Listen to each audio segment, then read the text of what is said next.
Phil Power published a column this morning in the Traverse City paper, and it's probably one that's going to all the papers that publish his column, that suggests that Michigan is quickly becoming ungovernable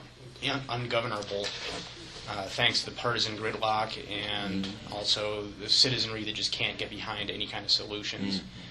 And, I mean, what are your thoughts on that, and what are your thoughts on how that interplays with the judiciary and the potential for making redistricting a judicial issue next year? Well, I hope it's not true. I think you could make the same observation of the country, you know.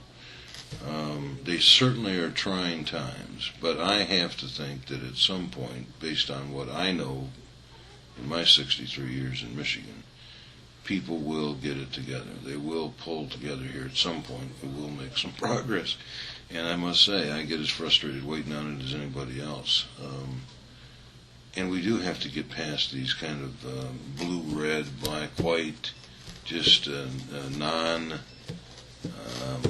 non-thoughtful divisions of our thinking, and start finding a middle road toward a better future to make it happen. But you need to reach critical mass to do it, and we haven't gotten there yet, but I think we're getting closer. People are getting tired of just standing still. That's not working. And I guess looking down from the judiciary, from the appellate court, and now from the Supreme Court, do you think any of that gridlock has actually affected the way that the courts have started to function? Do you think they've sort of there's been pressure from the bottom to sort of do any of this, or? Well, not do any of what? There is a reform piece at work now in the system, the court system, because the lawyers and the judges have recognized that, given the economics of the state, we have to do things differently. So how do you do that and still provide a quality legal service to the people? Because that's important. We're going to have less public resource, but we have the obligation still. So we're looking at that. We will be coming out with recommendations, I hope, by the end of the year from that task force. So I think the lawyers and the judges, for their profession, are trying to address how you do this in Michigan going forward. And I had another thought. But tell me your question again about that, because I had another thought in response to it that was different than that answer. It was, we have a great deal of gridlock. People can't get along. They can't find solutions. I think it has an impact in this respect, particularly on the appellate courts, which is if political issues are not being resolved in the political areas of the government, the legislative and executive branch, they can and do, and I think have with more regularity, come to the judiciary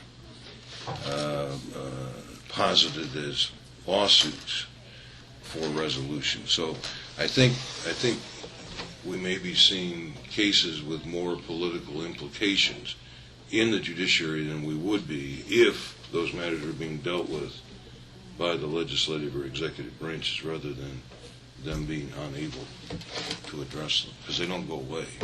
I guess a prime example of that at the federal level was the 2000 election. Well, that was a very difficult circumstance. I mean, the Supreme Court of the United States has a long history of saying we're not going to get involved in local electoral matters, and then they turned around, got involved in a local electoral matter down in the state of Florida and decided an election over, basically. That's very unusual. But some of the great social issues of the day are really kind of political issues to be resolved by the people through political means, and if they can't be resolved there, then they tend to end up in the courts sometimes. And I think we're seeing more of it than less of it, in part because the legislatures are not able to get the work done. How about a con-con? Do you support that? Whether I support it or not is irrelevant, so I'm kind of skipping around your question there. Every 17 years it's on the ballot. Any polls I see suggest that it probably does not have support. But if the people choose to do it, then that would be a very big statement that they want to start from scratch.